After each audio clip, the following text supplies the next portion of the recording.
আসসালামু আলাইকুম সবাইকে। আবার চলে আসলাম। গতদিন আমরা ইংরেজি গ্রামার নিয়ে কথা বলছিলাম, আজকে আমরা কথা বলবো ইংরেজি লিটারেচার নিয়ে। ইংরেজি লিটারেচার থেকে বিগত বছরগুলোতে বেশ ভালো পরিমাণ কোশ্চেন এসে থাকে, যেগুলো পারার মতো। আমি অনেকেই দেখেছি যারা হচ্ছে ইংরেজি লিটারেচার হচ্ছে 15 মার্ক, তারা একদম জিরো প্রিপারেশনের পরীক্ষার হলে ঢুকে, লাইক তারা এটা পড়বে না, পারে না, কখনো পড়ে নাই। স্বাভাবিক, আমরা ইংলিশ ইংলিশের স্টুডেন্ট না যারা ভার্সিটি লেভেলে যারা ইংরেজি পড়েছেন তারা ছাড়া সবাই কিন্তু ইংরেজি লিটারেচারে মোটামুটি আনারে বলা যায়। আমরা আসলে ওইরকম শখ করে খুব অল্প কিছু মানুষই আছে যে হচ্ছে আপনার সাহিত্য পড়ি, বা যে সাহিত্যগুলো অ্যাকচুয়ালি হচ্ছে আপনার বিসিএস সিলেবাস ইনক্লুডেড সেই টাইপের সাহিত্য পড়ি। অনেকে হয়তো হচ্ছে আমাদের গেম অফ থ্রোনসের হচ্ছে বই পড়লাম, হ্যারি পটারের বই পড়লাম, সেগুলো আলাদা ইস্যু। হ্যাঁ, so ওগুলো কিন্তু পরীক্ষায় কিন্তু আসে না। পরীক্ষায় আসে যে জিনিসগুলো medieval English literature, old English literature, হ্যাঁ, বা হচ্ছে রোমান্টিক পিরিয়ড, ওই টাইপের কিন্তু গল্প কবিতা নাটক আমাদের কিন্তু পড়া হয় না। সেই কারণে অনেকে স্কিপ করে যান, বাট আমি মনে করি যে এটা ব্যাড ডিসিশন। কারণ এখানে যে 15 মার্ক, আমি সায়েন্স ব্যাকগ্রাউন্ডের স্টুডেন্ট, আমার কোনো আইডিয়া নেই ইংরেজি লিটারেচার, আমি কখনোই পড়িনি, বাট স্টিল আমি প্রথম বিসিএস এ ধরা খাওয়ার পরে পরবর্তী যতগুলো বিসিএস দিয়েছি প্রত্যেকটা বিসিএসই আমার ম্যাক্সিমাম একটা কোশ্চেন ভুল গিয়েছে, বাট 14-15 কিন্তু প্রতি বিসিএস হচ্ছে আমার ছিল। সো কেন হচ্ছে আমার আহ, এই ড্রাস্টিক্যাল পরিবর্তন, সেই জিনিসটা নিয়ে আজকে আমরা আলোচনা করবো। এবং বিসিএস প্রিলিমিনারি ইংরেজির আজকে তৃতীয় পর্ব, যেটা হচ্ছে লিটারেচার নিয়ে। সো লিটারেচার নিয়ে হচ্ছে আমাদের কিভাবে কি করতে হবে সেই জিনিসটা নিয়ে একটা আইডিয়া নিব। আমার যদি প্রথমেই আমরা দেখি তাহলে দেখবো যে মোটামুটি 15 মার্ক আসছে হচ্ছে লিটারেচার থেকে। বাট এটা সবসময় ট্রু না, কারণ 45th এবং 46 বিসিএস এ 10 নম্বর কোশ্চেন এসেছে, 25 নম্বর গ্রামার থেকে এসেছে। বাট অ্যাকচুয়ালি বিসিএস এর সিলেবাস যদি আপনি দেখেন সেখানে কিন্তু বলা আছে 15 মার্ক আসবে ইংরেজি লিটারেচার থেকে। সো বলা যায় না এবার হচ্ছে 15 মার্ক দিলেও দিতে পারে, কোনো বার হচ্ছে 17 মার্কের মতো হচ্ছে আপনার চলে এসেছিল আউট অফ 35-এ। সো এই কারণে হচ্ছে আপনি লিটারেচারকে অতটা অবহেলা করার সুযোগ নেই। এবং সবচেয়ে বড় কথা, আপনি সারা দিন পড়াশোনা করতেছেন, মানে সবকিছু করতেছেন, কিন্তু জিকে তে আপনি ইনপুট আউটপুট রেশিও ভালো আসতেছে না। বাংলা সাহিত্যের আধুনিক যুগে ইনপুট আউটপুট রেশিও ভালো আসতেছে না। আপনাকে ব্যাকআপটা কে দিবে? আপনাকে ব্যাকআপটা দিবে ইংরেজি লিটারেচারের মতো সাবজেক্টগুলো, নৈতিকতার মতো সাবজেক্টগুলো, ভূগোলের মতো সাবজেক্টগুলো, যেগুলো মানুষ বুঝে না, কিন্তু এখানে হচ্ছে আপনার খুব ইজিলি একটা ভালো মার্ক ক্যারি করা যায়। ঠিক আছে, সো আমাকে এই যে আপনার গতদিন আমি দেখিয়েছিলাম যে ইংরেজিতে ভালো মার্ক, এই ভালো মার্কের পুরোটাই অবদান হইতেছে আপনার ইংরেজি লিটারেচার। আমার হইতেছে এই 41 থেকে, আমি যদি পরবর্তী বিসিএস গুলা দেখি, আমার এই যে 30-35 মার্কের জাম, এই পুরো জামটাই আমি এখানে হয়তো লিটারেচারে 2 পাইছিলাম, এর পরের বিসিএস গুলাতে আমি লিটারেচারে 14-15 করে পাচ্ছি, 13.5 14-15 এরকম করে আমি পাচ্ছি। তাই না? So আমি মনে করি যে কারো পক্ষে হচ্ছে আপনার লিটারেচারে ফুল মার্ক পাওয়া পসিবল। একটা বা দুই, একটা কোশ্চেন হয়তো হচ্ছে খুব আধ্যাত্মিক লেভেলে দিতে পারে, বাকি সবগুলো কোশ্চেন হচ্ছে পারার মতো আসে। ঠিক আছে, তো এই যে 35 মার্কসের ভিতরে আমাদের 15 মার্ক হচ্ছে কি নিয়ে, লিটারেচার নিয়ে, সেটা নিয়ে আজকে আলোচনা করব। বিগত বছরের কোশ্চেন সলভ যে কোনো বইয়ে পাবেন। মানে খুবই হইতেছে হচ্ছে আমার নর্মাল কথাবার্তা, এগুলো নিয়ে আমি যাব না। আমি অ্যানালাইসিসে বিশ্বাসী, আমি ডিটেইলে বিশ্বাসী, আমি একদম ডিটেইলে চলে যাব যে কি কি প্রশ্ন আসে, কি কি টাইপের প্রশ্ন আসে, কি কি পড়তে হবে, একদম কেটে টুকরা টুকরা করে এরপর আপনাদের সামনে উপস্থাপন করবো। ঠিক আছে, সো প্রথম যে কোশ্চেনটা হচ্ছে আপনাদের জন্য ইম্পর্টেন্ট বা টাইপ, সেটা হচ্ছে আপনাদের লিটারেচারি পিরিয়ডের ডিউরেশন কত, বা এই পিরিয়ডটার থিম কি, বা এই পিরিয়ডের রাইটার কারা, বা এই পিরিয়ডের বৈশিষ্ট্য কি। হ্যাঁ, সো মানে পিরিয়ড বেসড, যে আপনার বলে দিল যে এলিজাবেথান পিরিয়ডের বৈশিষ্ট্য কি, এলিজাবেথান পিরিয়ডের থিম কি, এলিজাবেথান পিরিয়ডকে আপনার বললো যে এ নেস্ট অফ সিঙ্গিং বার্ডস কোন যুগকে রেফার করা হচ্ছে। তো সেই টাইপের আনসারগুলো। এরপরে মনে করেন যে আপনাকে বলতেছে যে golden age of English literature কোনটা, আর্ট ফর আর্ট সেক এইটা হচ্ছে কোন যুগের স্লোগান। ঠিক আছে, এই যে হচ্ছে আপনার পিরিয়ড ভিত্তিক যে হচ্ছে আপনার বৈশিষ্ট্যগুলো, সেগুলো থেকে আপনার রেগুলার বেসিসে 1 মার্কের কোশ্চেন কিন্তু আপনার এসে থাকে। তো আমাদের ইংরেজি সাহিত্যের ভিতরে হচ্ছে আহ, প্রচুর পরিমাণে হচ্ছে আপনি দেখবেন যে মানে মানে তথ্য হিউজ, তো সেই জায়গা থেকে হচ্ছে আমার আসার মতো তথ্য কি কি সেগুলো কিন্তু আলাদা করে নিতে হবে। তো বিগত বছরের কোশ্চেন যদি আপনি দেখেন যে এইজ অফ ইংলিশ লিটারেচার এই টাইপের কোশ্চেন, বা ধরেন আপনাকে আসলো যে জ্যাকোবিয়ান পিরিয়ডের সালটা, যেটা আপনার কি বলে বিস্তৃতিটা কত, সো আপনার সাল থেকে কোশ্চেন আসতেছে। সাল কিন্তু আপনি দেখবেন যে বিগত বিসিএস গুলোতে আপনার সবগুলা রাইটার কবে মরছে, কবে হচ্ছে তাদের জন্ম সাল, সবকিছু কিন্তু দেওয়া আছে। কিন্তু আলটিমেটলি হচ্ছে কিচ্ছু পড়া লাগে না, আপনার পিরিয়ডের ক্ষেত্রে সাল একটু দু একটা মুখস্থ করা লাগে। লাইক হচ্ছে লিরিক্যাল ব্যালাড, এইটা হচ্ছে কাব্যগ্রন্থ কবে আসছিল, এটা দেখে সবাই হইতেছে হচ্ছে আপনার বললো যে ভাই এখন তো হচ্ছে লিটারেরি গ্রন্থের হইতেছে ইয়া থেকে কোশ্চেন আসা শুরু করছে, সাল থেকে কোশ্চেন আসা শুরু করছে। তো আমাদের হচ্ছে সবগুলো সাল মুখস্থ কিভাবে করবো? বাট অ্যাকচুয়ালি লিরিক্যাল ব্যালাড হচ্ছে আপনার গ্রাউন্ড ব্রেকিং একটা হচ্ছে কবিতা গ্রন্থ। হ্যাঁ, সো ওইখানে হচ্ছে আপনার রোমান্টিক পিরিয়ড 19 সরি 1798-এ রোমান্টিক পিরিয়ড শুরু করছে সে। সো এটা কিন্তু অ্যাকচুয়ালি লিটারারি পিরিয়ডের কোশ্চেন, সেটা কিন্তু অ্যাকচুয়ালি লিরিক্যাল বেলার কত সাল সেটা সালের ভিতরে আপনার কোশ্চেন আসে নাই। এটা কিন্তু অ্যাকচুয়ালি প্রশ্ন হচ্ছে রোমান্টিক পিরিয়ড শুরু হয় কত থেকে, এই কোশ্চেনটা করলে সবাই পারতো, তাই না? তো বিষয়টা হচ্ছে এরকম, আপনার যে সালগুলো আছে সালগুলো মেনলি পিরিয়ড বেসড সাল এসে থাকে। আর খুব দু একটা হচ্ছে আপনার যে অল্প কিছু হচ্ছে আপনার নোবেল প্রাইজ পাইছেন তাদের হইতেছে কত সালে নোবেল প্রাইজ পাইছেন এই কোশ্চেনটা আসতে পারে। তাও হাতে গোনা, ওয়াইবি ইটস, ডাব্লিউ বি ইটস, বা সরি হ্যাঁ ওয়াইবি ইটসই তো, সরি ডাব্লিউ বি ইটস, এরপর হচ্ছে আপনার কি বলে আপনার হচ্ছে জর্জ বার্নার্ড শো, সে কবে হচ্ছে নোবেল পাইছে, এই টাইপের কোশ্চেন আসলে আসতে পারে আপনার। মানে আউট অফ নো হেয়ার টাইপের হচ্ছে কোশ্চেন কখনোই দিবে না আপনার। খুব আর্নেস্ট হেমিংওয়ে এই টাইপের হচ্ছে খুবই গ্রাউন্ড ব্রেকিং যে সাহিত্যিক তাদের হচ্ছে নোবেল কবে পাইছে এটা আসতে পারে। কারো জন্মসাল মৃত্যুসাল আসবে না, বেশি হলে হচ্ছে আপনার শেক্সপিয়ারেরটা আসতে পারে, তাই না? বা হচ্ছে হলো আপনার যে মার্লোরটা আসতে পারে, এছাড়া হচ্ছে আপনার আসার কথা না, তাই না? তো এই কারণে হচ্ছে আমাদের পিরিয়ডের ক্ষেত্রে সালগুলো একটু আমরা আইডিয়া রাখবো কোন সাল থেকে কি আসতেছে, এই পিরিয়ডের কে কোন কবি, পিরিয়ডের থিম কি ছিল, পিরিয়ডের বৈশিষ্ট্য কি ছিল, পিরিয়ডের হচ্ছে কোনো নাম থাকতে পারে লাইক হইতেছে আপনার nest of singing birds, Elizabeth period, বা হচ্ছে golden age of English literature, Elizabethan period, এই জিনিসগুলো সম্পর্কে হচ্ছে আমাদের আইডিয়া রাখতে হবে, ঠিক আছে? আচ্ছা, এরপর হচ্ছে আমাদের কি লিটারারি টার্মস। লিটারারি টার্মস জিনিসটা কি? আপনাকে বললো যে হচ্ছে আপনার ব্যালাড বলতে কি বোঝায়, আপনাকে বললো যে নিচের কোনটা পয়েটিক ট্রেডিশন না। সো এই যে হচ্ছে এপিক, কমিক, অকাল্ট, ট্র্যাজেডি, এই জিনিসগুলো কি লিটারারি টার্মস, ঠিক আছে? এগুলোর সাথে আমরা তো বাংলায় নাটক উপন্যাসের সাথে পরিচিত, বাট ইংরেজি কিছু টার্মস আছে, সেই আমাদের শিট আছে 17 পেজের, শিটের ভিতরে ফুল ইংলিশ সিলেবাস কভার হয়ে যায়। ওর ভিতর 1.5 পেজ হচ্ছে আপনার লিটারারি টার্মস নিয়ে লেখা, তো ওখানে যা আছে ওর থেকে ডিটেলে কোনো বই আপনি পাবেন না, বাট ওটা 1.5 পেজের ভিতরে পরীক্ষা আসলে ওখান থেকে কোশ্চেন আসবে, রাইট? সো এই যে লিটারারি টার্মস আপনার যেমন মনে করেন যে কম্পোজ সে হচ্ছে কোন ভার্সে হচ্ছে লিখছে, সো অবভিয়াসলি সে ইয়াম্বিক পেন্টামিটারে লিখছে, রাইট? সো এই যে ইয়াম্বিক পেন্টামিটার কার বৈশিষ্ট্য, এই যে শেক্সপিয়ারের হচ্ছে আপনার যে নাটকগুলো সে নাটকের ডায়লগের বৈশিষ্ট্য, রাইট? সো এই যে লিটারারি টার্মস থেকে হচ্ছে আপনার রেগুলার বেসিসে কোশ্চেন আসতেছে। এক বিশ খুব সাধারণত 37 বা 38 বিসিএস 5টা কোশ্চেন আসছিল, বাট ম্যাক্সিমাম বিসিএস একটা বেশি কোশ্চেন সাধারণত আসে না। সো এখান থেকে মোটামুটি আপনি একটা হইতেছে কোশ্চেন পাবেন 1.5 পেজ পড়লে মোটামুটি কনফার্ম।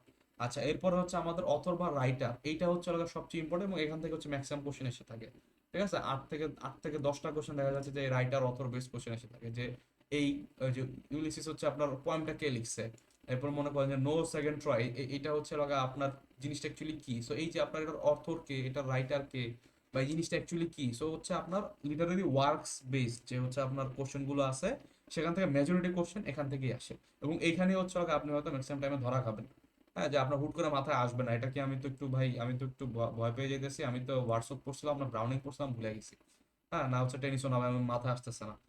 এই জিনিসগুলোর জন্য আপনাদের কি করতে হবে, রেগুলার হচ্ছে আপনার একটু হচ্ছে পড়াশোনার ভিতর থাকতে হবে, হ্যাঁ, রেগুলার হচ্ছে প্র্যাকটিস করতে হবে।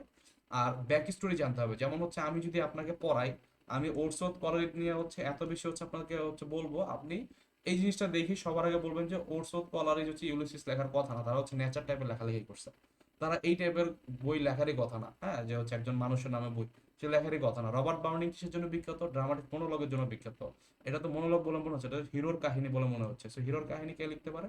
টেনিসন লিখতে পারে, তাই না? মানে আপনার অনেক কিছু ডিপিক্ট করা যায়, আপনার একদম আমি যে হচ্ছে 15টা থেকে 15 মুখস্থ আসছে তা না, আমার অনেক কিছু ডিপিক্ট করা যায়, এইটা আনসার হবে না ওইটা আনসার হবে না, এরকম করে ইলিমিনেট করে করে রাইট আনসার ফাইন্ড আউট করা যায়, রাইট? এরপরে মনে করেন যে নো সেকেন্ড ট্রয়, এটা অ্যাকচুয়ালি কি টাইপের পয়েম, সো এটা হচ্ছে আপনার ডাব্লিউ বি ইটস এর হচ্ছে খুবই বিখ্যাত একটা ইয়া। So এই টাইপের যে কোশ্চেন গুলো বারবার আসতেছে, এগুলো হচ্ছে আপনার বিগত বছরের কোশ্চেন থেকে এক দুটা রিপিট হয়, বাট ম্যাক্সিমাম হচ্ছে আপনাদের খুব ভালো একটা আইডিয়া রাখতে হয় যে কোন জায়গায় অ্যাকচুয়ালি ব্যাক স্টোরিটা কি, বা মনে করেন যে ডাব্লিউ বি ইটস হচ্ছে কি নিয়ে লেখালেখি করতেন, হ্যাঁ, বা হচ্ছে আপনার ওয়ার্ডসওয়ার্থ কলেজ কি নিয়ে লেখালেখি করতেন, ওখান থেকে আইডিয়া নিলে কিন্তু অনেক ক্ষেত্রে এই জিনিসগুলো পারা যায়। 100% কমন কখনোই পড়ে না, বাট আইডিয়া করে যে এইটা ইনি লেখা আমি কনফার্ম, এইটা ইনি লেখা আমি কনফার্ম, তাই ইনি লিখতে পারে, এরকম করে কিন্তু আপনার আনসার করতে হবে, ঠিক আছে?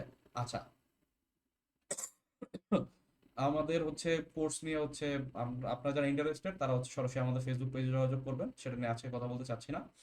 আচ্ছা, এরপরে হচ্ছে আমাদের এই ন্যাশনালিটি এবং বার্থ, ঠিক আছে? যে অথর হচ্ছে কোথায় হতেছে হচ্ছে আপনার জন্মগ্রহণ করছে, অথর হচ্ছে আপনার সে আইরিশ বর্ন না স্কটিশ বর্ন না সে আমেরিকান না কানাডিয়ান, এই টাইপের কিন্তু বারবার করে ঘুরে ফিরে কোশ্চেন আছে। যেমন ও হেনরি কি, ও হেনরি কিন্তু ব্রিটিশ না, আমরা কিন্তু ব্রিটিশ লিটারেচার পড়তেছি, ইংলিশ লিটারেচার মানে কি, আমরা ব্রিটিশ লিটারেচার পড়তেছি, বাট মডার্ন পোস্ট মডার্ন যুগে এসে আমরা কিছু আমেরিকান হতেছে কবি সাহিত্যিক পাই।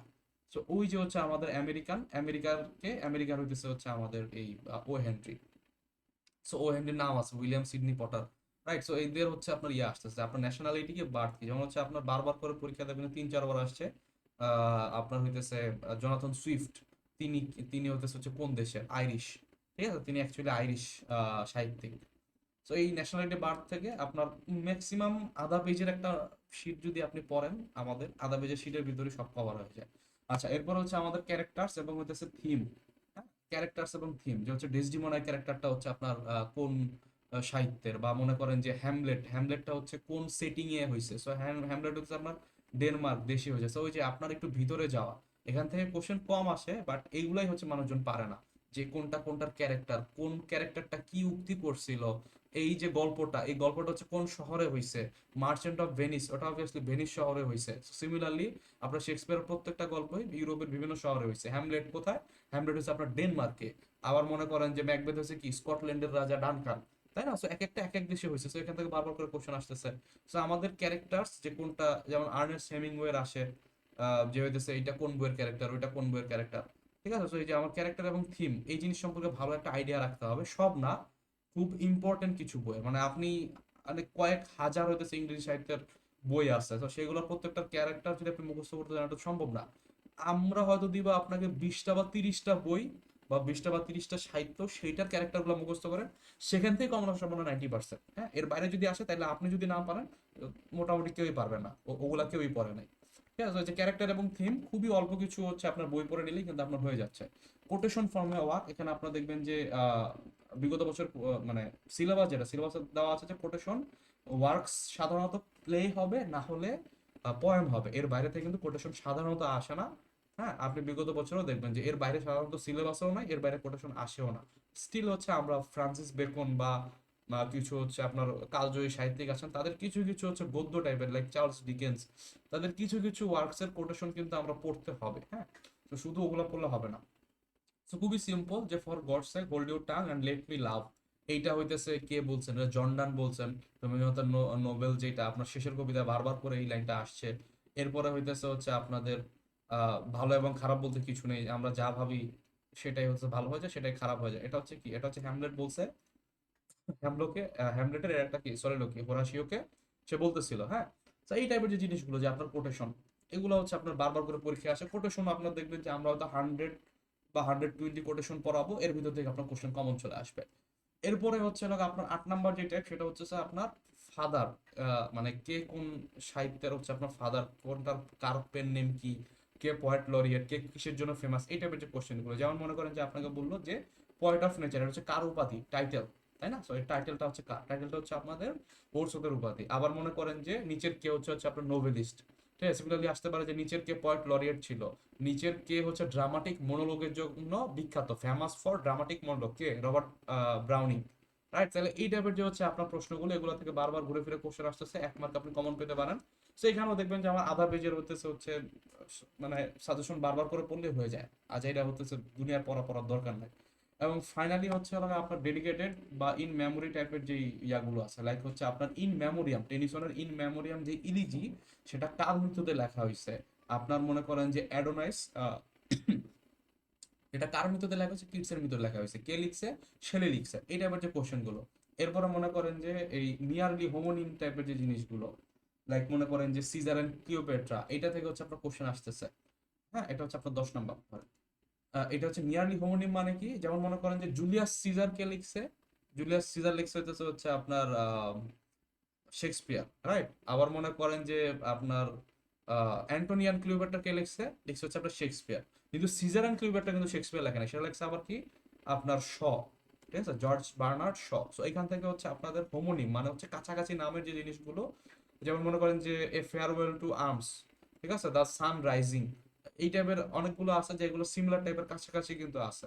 হ্যাঁ, কেউ মনে করেন যে আহ, মানে খুবই কাছাকাছি টাইপের নাম, এখান থেকে কিন্তু হচ্ছে আপনাদের কনফিউজ করার জন্য বাংলা সাহিত্যেও কোশ্চেন এসে থাকে, ইংলিশ সাহিত্যে কোশ্চেন এসে থাকে, রাইট?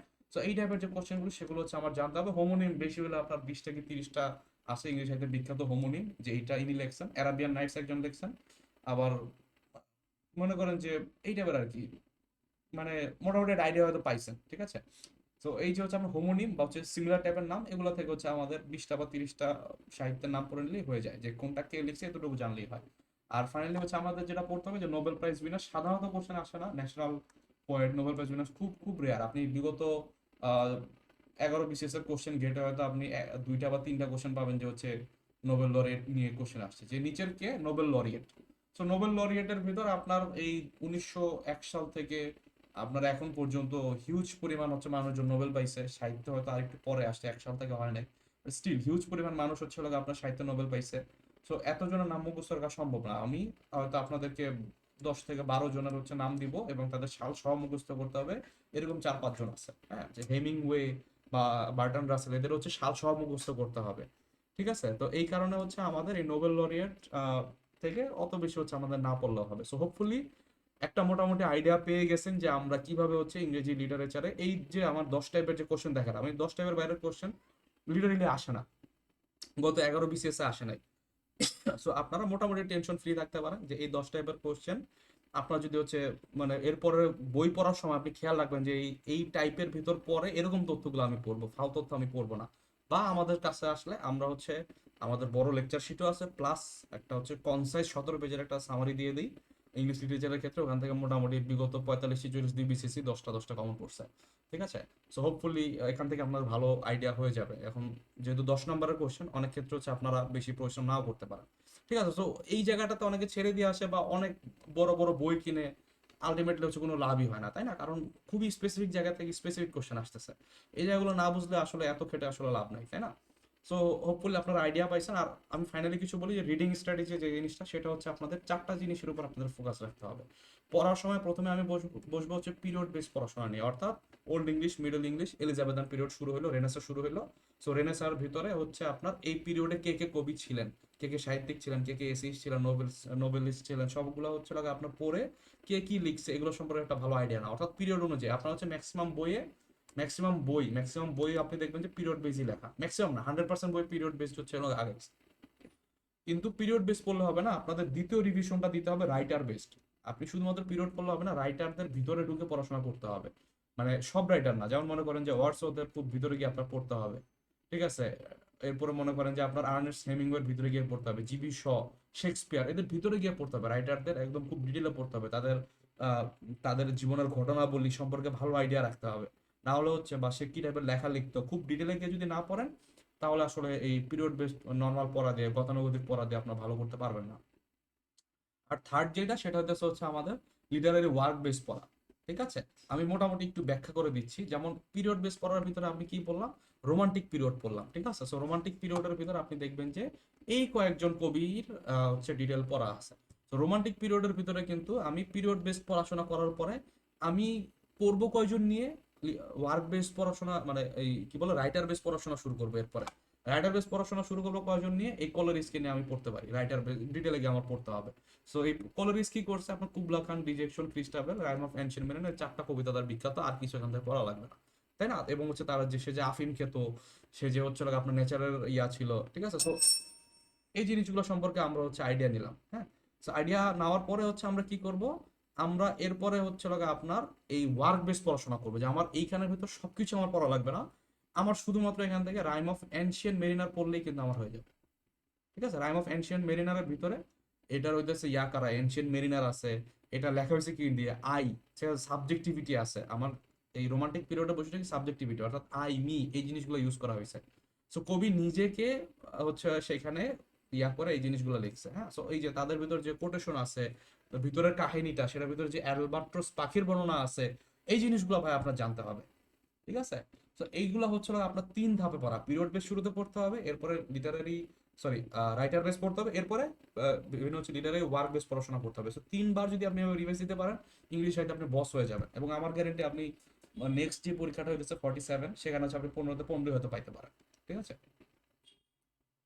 সো এই আর কি মোটামুটি ওয়ার্ক বেস পড়া মানে রাইটার বেস পড়া। জিবি শ নিয়ে পড়লাম, জিবি শ হচ্ছে একদম ডিটেইলে হচ্ছে আমার পড়তে হবে। এবং সবার সব রাইটারে আমার হচ্ছে এরকম পড়ার দরকার নাই, এই কয়েকটা রাইটারের হচ্ছে আমার পড়লে কিন্তু হয়ে যাচ্ছে, হ্যাঁ। এই কয়েকটা রাইটার বেস পড়াশোনা করলে আমার হয়ে যাবে। আবার মনে করেন যে লিটারেরি ওয়ার্ক বেস পড়া কি, যে ইম্পর্টেন্ট ওয়ার্কস আছে কিছু, লাইক হচ্ছে আপনার লিরিক্যাল ব্যালাডস, ব্যালাডের ভিতরে কিছু হচ্ছে আপনার বিখ্যাত কবিতা আছে, ওজামেন্ডিয়াস, ডন জুয়ান, হ্যাঁ, প্রাইড এন্ড প্রেজুডিস এটা হচ্ছে লাগা আপনার ইস্টার্ন 97 এই টাইপের যে হচ্ছে আপনার ইম্পর্টেন্ট যে ওয়ার্ক সেগুলো ডিটেইলে গিয়ে পড়তে হবে। ভিতরে কবিতাটার ভিতরে বিভিন্ন লাইন আছে, ইভেন হচ্ছে আমি ম্যাক্সিমাম ক্ষেত্রে কবিতা সহ পড়ে নিছি, তাই না? So এগুলো হচ্ছে ইম্পর্টেন্ট ওয়ার্কস। আর কিছু আছে হচ্ছে আপনার লেস ইম্পর্টেন্ট ওয়ার্কস, ভিতর থেকে অত বেশি কোশ্চেন আসে না, সেগুলো কিন্তু আপনার মোটামুটি একটা আইডিয়া রাখতে হবে যে জাঙ্গল বুক কে লিখছেন।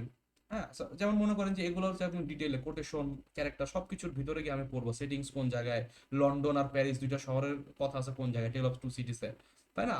আবার মনে করেন যে এগুলো তো অত ডিটেল আমার যাওয়া লাগবে না, যে জঙ্গল বুক কে লিখছে, রুডিয়ার্ড ক্যাপলিং। জঙ্গল বুক কেন বিখ্যাত, কারণ এটার জন্য রুডিয়ার্ড কিপলিং হতেছে 1907-এ নোবেল পাইছে, এতটুকু জানলে আমার হবে, আর কিছু কিন্তু আমার জানার দরকার নেই, তাই না? তো এইটা হচ্ছে আগে আপনার পড়া। তো ফাইনালি যেটা বলবো, আমাদের সাথে যদি আপনারা জয়েন করতে চান ফেসবুক পেজে নক করবেন, এবং হোপফুলি আপনারা জানেন আমাদের আমাদের মেইন যে বৈশিষ্ট্য সেটা হচ্ছে 24/7 হচ্ছে আমাদের চ্যাট গ্রুপে হচ্ছে কন্টিনিউস পড়াশোনা থাকে, এবং আমাদের নির্দিষ্ট আমাদের ক্লাস কখনোই মানে ক্লাসের টাইমটা ফিক্স থাকে, সাধারণত রাত্রেবেলা ক্লাস হয়।